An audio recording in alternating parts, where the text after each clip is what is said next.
నల్గొండ జిల్లా ఆలేరు ఇండిపెండెంట్ అభ్యర్థి కందాడి మణిపాల్ రెడ్డి వినూత్నంగా ఎన్నికల ప్రచారం నిర్వహిస్తున్నారు. ఒకరోజు భిక్షాటన చేస్తూ మరో రోజు సంఖ్యలు వేసుకుని ఇంకో రోజు రైతుకు ఉరితాడు వేషంలో పురుగుల మందు డబ్బాతో ప్రచారం చేస్తూ ఓటర్లను ఆకర్షిస్తున్నారు.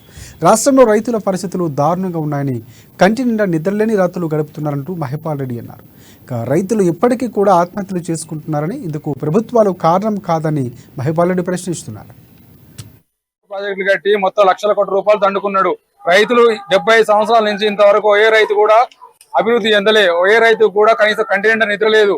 కంటి నిండా కడుపు నిండా ఇవాళ రైతుల బాధలు నన్ను చూస్తే అర్థం కావాలి. ఏ రోజైనా రాత్రి కంటి నిండా నిద్రపోయిండా రైతులు ఇప్పటికీ 70 నుంచి 80 సంవత్సరాలు ఒక రైతు ఉండేడా ఒక్క రైతు కూడా ధనవంతుడు కాలే.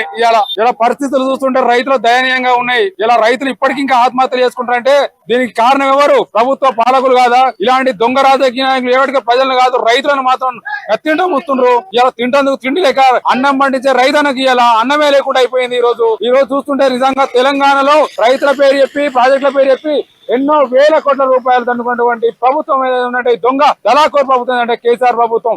రైతు బంధు పేరు చెప్పి రైతుకు కావాల్సిన ఎరువులు, విత్తనాలు సబ్సిడీ లేకుండా వేసి ఇవన్నీ ఎత్తివేసి రైతు బంధు అనే దొంగ పథకం పెట్టి ఈ రోజు రైతులను మోసం చేస్తున్నటువంటి వ్యక్తి ఎవరన్నారంటే ఇలా కేసీఆర్ ప్రభుత్వం. ఈ కేసీఆర్ కు వంత పాడుతున్న ఎమ్మెల్యేలు ఉన్నారా? ఈ దొంగ ఎమ్మెల్యేలు అడ్డగోలుగా సంపాదించుకుని దొంగతనంగా రైతులు పండించే పంట భూమిని నాశనం చేసి ఈ రోజు లేఅవుట్లు తయారు చేసి అడ్డగోలు డబ్బులు లక్షల కోట్లు సంపాదించుకొని ఇలా భూస్వాములుగా ఎదిగి రైతులను ఎదిరించి ఇలా పంట పండించే భూమిని ఎదుర్కొన్నటువంటి ఉన్నారంటే ఇలా గొంగుడి సునీత లాంటి వారు చాలా మంది ఎమ్మెల్యేలు ఉన్నారు. ఇలాంటి పరిస్థితుల్లో రైతులారా గమనించాలి. రైతుల సబ్సిడీలు మొత్తం ఎత్తేసిర్రు. ఇలాంటి